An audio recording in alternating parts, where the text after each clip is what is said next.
Seguimos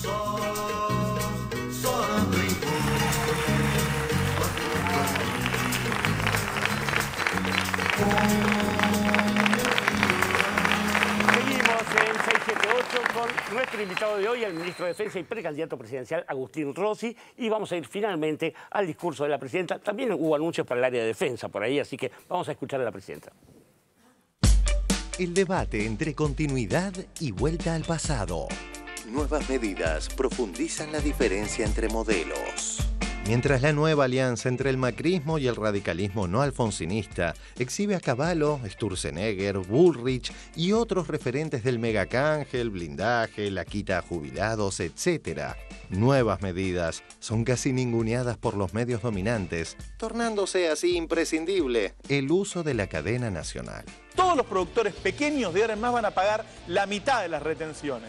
Es un beneficio total de 2.500 millones de pesos. Este sistema que va a beneficiar al 70% de los productores. Guarda de lo que estamos hablando. Estamos hablando de muchos productores. Son en total 46.000 productores que van a recibir una devolución sobre las retenciones. Por decisión del gobierno y articulando junto con ellos, porque si bien la decisión la toma el gobierno de conformar un fondo especial, el programa para el estímulo de los pequeños productores de granos argentinos se hizo de común acuerdo con la Federación Agraria que los agrupa y los representa. Se trata de una política de segmentación de los pequeños productores, diferenciando los pequeños de 100 a 700 toneladas. Ayer la presidenta anunció una segmentación de retenciones o una devolución de retención a los pequeños y medianos productores. ¿Es una buena medida? No creo que sea suficiente. Dividir por pequeño y mediano, si sos grande te castigo, no está bien. ¿Hoy usted en qué moneda ahorra? La verdad que hace rato que ahorro poco, pero yo ahorro generalmente en activos, ahorro en hectáreas. En el diario La Nación, el Estado es el peor estímulo. Muchos productores se preguntaban ayer, sin obtener respuesta, ¿por qué el gobierno no las eliminaba en vez de devolver un pequeño monto? El cuestionamiento es porque esta medida excluye a los grandes terratenientes. ¿Ustedes se dan cuenta del egoísmo con el que ven las cosas? Les parece nada porque no les toca a ellos. Le toca el 70%, ni más ni menos. ¿Cómo se llegó a este acuerdo? Y esto va a beneficiar a muchos pequeños y medianos agricultores. Sí, bueno, la verdad que llega a 46.000 productores. La progresividad está en que los productores más chicos son los que van a recibir un porcentaje más alto de esa devolución de retenciones. Que los beneficiados sean los productores que, digamos, que menos escala tienen. Y ahora le voy a ceder la palabra al ministro de Economía. Él ha sido, y no lo digo yo, lo dijo Omar Príncipe, que es el titular de la Federación Agraria. Fue el ministro de Economía el que, trabajando junto a ellos, realmente logró llevar a cabo adelante no solamente este programa, sino también el reconocimiento que le hemos hecho a todos los tamberos de hasta 2.900 litros de producción, reconociéndoles 30 centavos por tambo. Que también queremos, y lo voy a remarcar ahora, que esos 30 centavos no se apropien las grandes industrias lecheras, llámese Sancor o La Serenísima, diciendo que se lo dan ellos. Se lo pone el gobierno, lo pone el gobierno, y quiero que se lo reconozcan a todos los pequeños tamberos de hasta 2.900 litros. Muchas gracias, presidenta. Muchas gracias. Cuando uno observa cómo está constituido ese famoso campo, que dicho así parece una unidad, encuentra una enorme diversidad de tamaños y una enorme concentración de la renta, de la riqueza y de la propiedad en el campo argentino. Esto se ejemplifica muy fácil con esta medida que va a afectar a los productores de hasta 700 toneladas. Son 46.000 productores de 70.000 que son el total. Es decir, son el 70% prácticamente de los productores. ¿Cuánto produce el 70% de los productores medianos y pequeños? Solamente el 12% de la producción en la Argentina. Y un anuncio que ayer hizo la presidenta, que sin duda es un anuncio en época de campaña, un anuncio casi electoral, que sin duda es un anuncio en época de campaña, un anuncio casi electoral.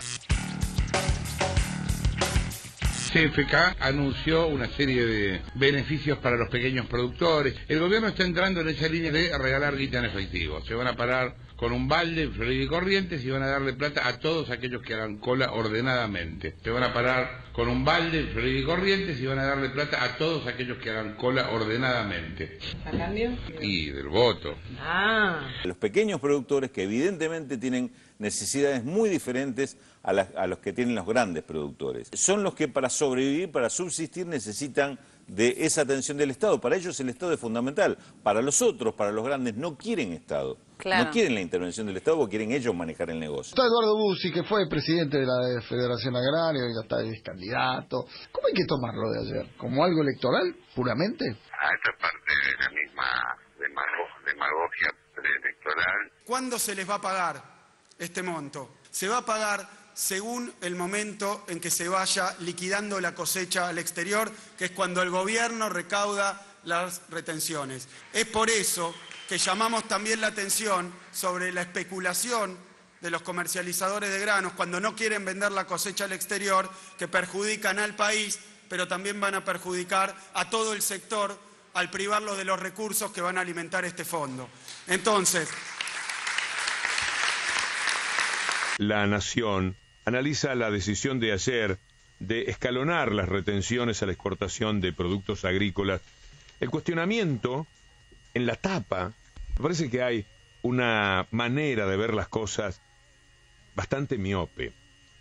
Solo el 4% de lo que aporta el sector es el título. La defensa del gran productor, el de ellos, el de Expo Agro, es abierta porque si bien es cierto que la devolución es del 4% de lo que aporta todo el sector en concepto de retenciones, es la mitad de lo que pagan los pequeños productores. Se van a distribuir entre estos 46.000 productores 2.500 millones de pesos. ¿Cuánto representa esto? En promedio, te doy un ejemplo, un productor de 100 toneladas va a recibir 45.000 pesos por mes. La medida apunta dentro de un sector tan heterogéneo a los más chicos, a los que menos tienen. Muchas gracias, presidente. Como verán, hemos inaugurado nosotros también un ciclo de cadena nacional a dos voces.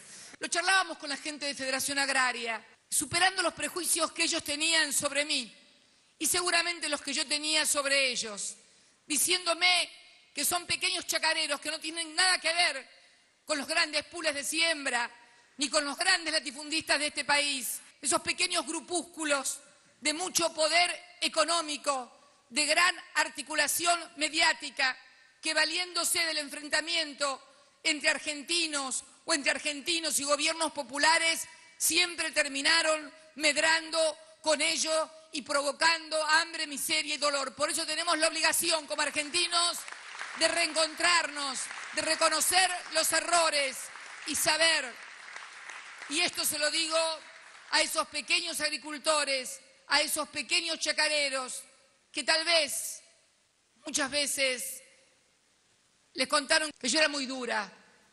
Es cierto, a veces soy dura, pero quiero decirles que siempre he sido dura con los de arriba, jamás he sido dura con los de abajo. Al contrario, con los más vulnerables, con los pequeños, con los chicos, con los que necesitan la ayuda solidaria del Estado, sepan que tienen en esta presidenta, más que una presidenta, una amiga, una compañera, que no significa que pensemos iguales, pero sabe que tiene que cuidar a los que son más chicos, a los que no tienen defensas, a los que por allí son utilizados para fomentar división y desencuentro.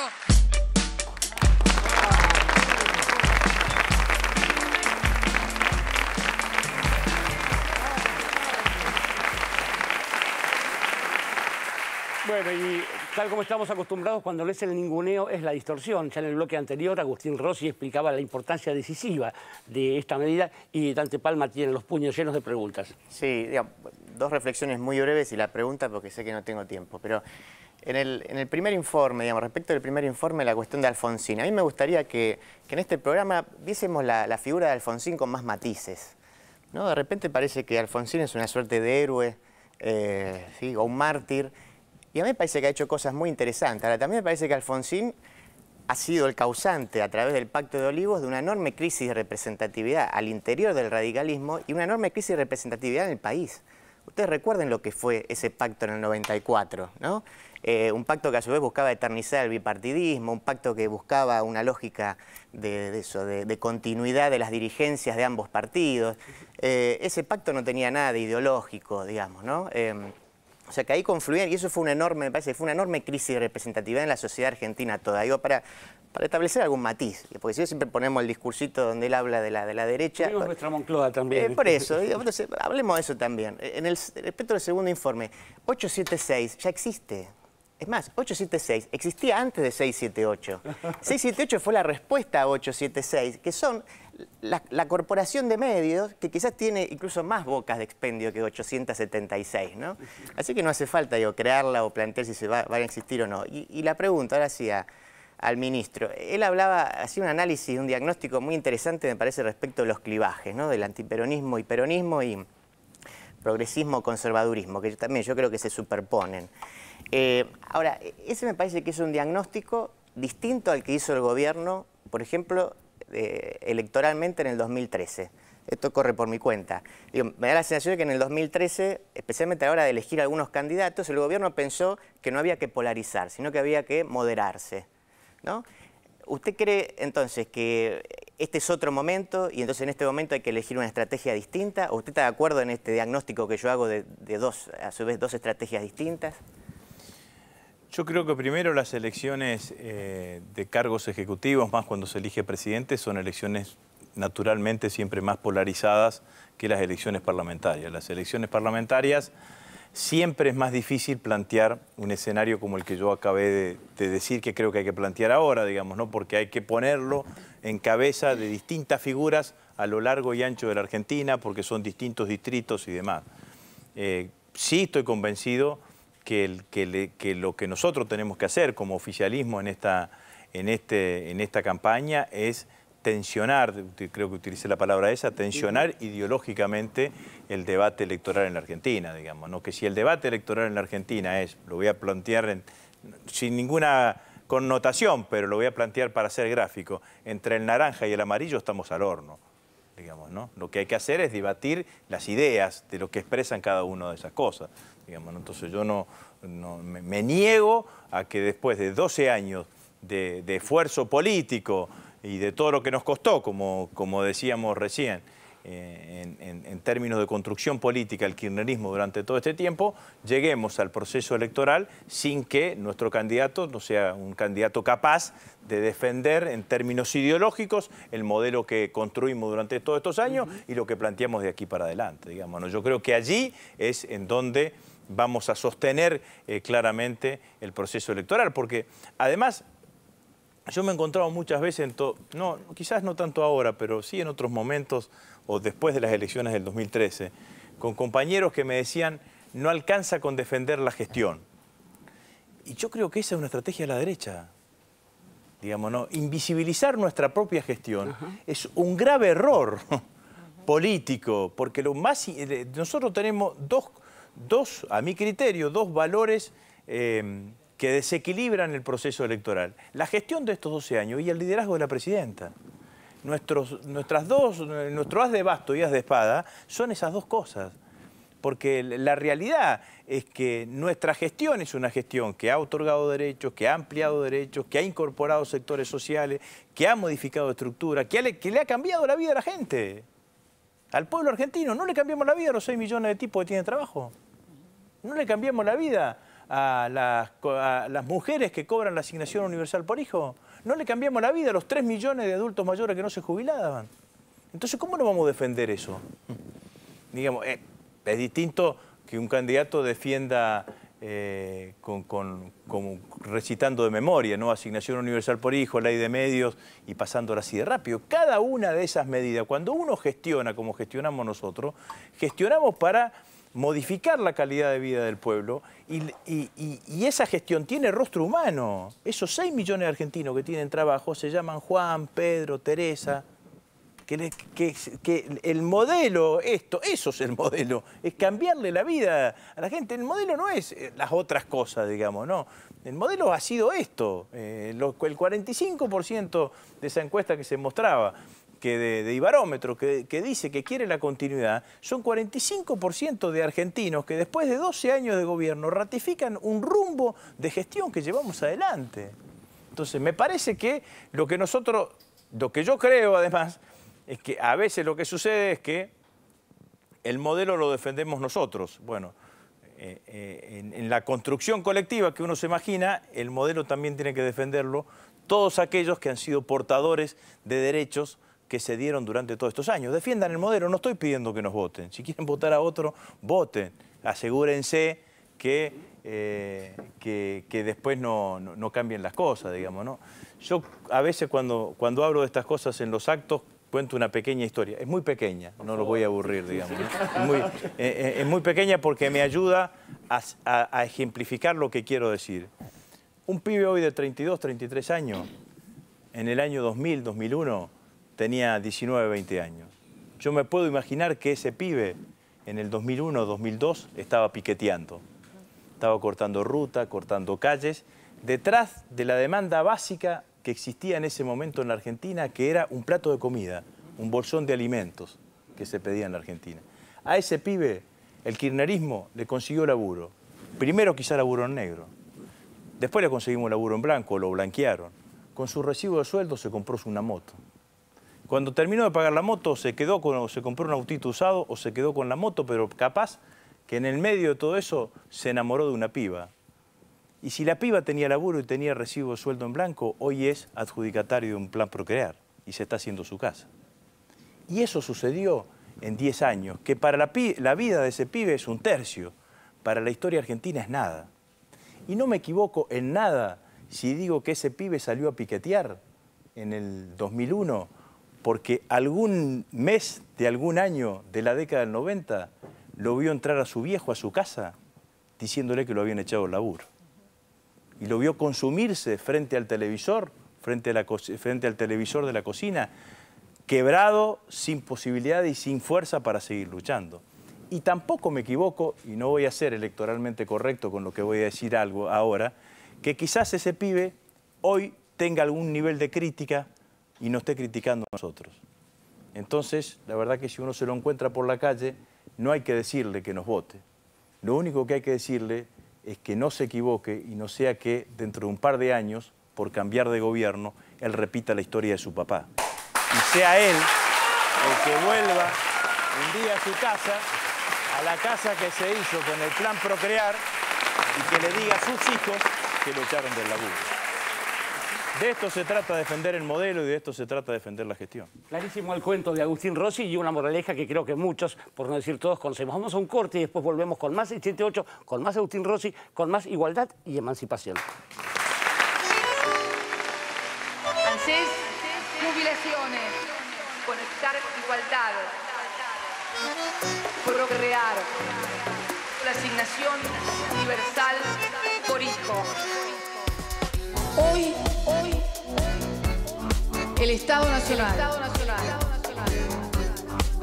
a través del ANSES, paga la jubilación mínima más alta de Latinoamérica.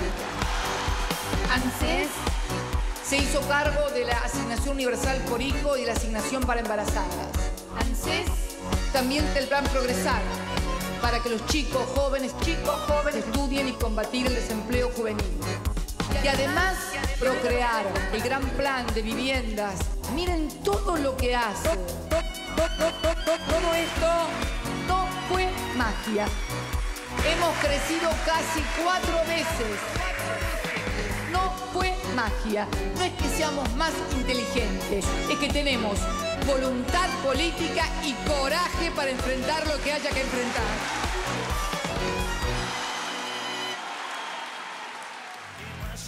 Los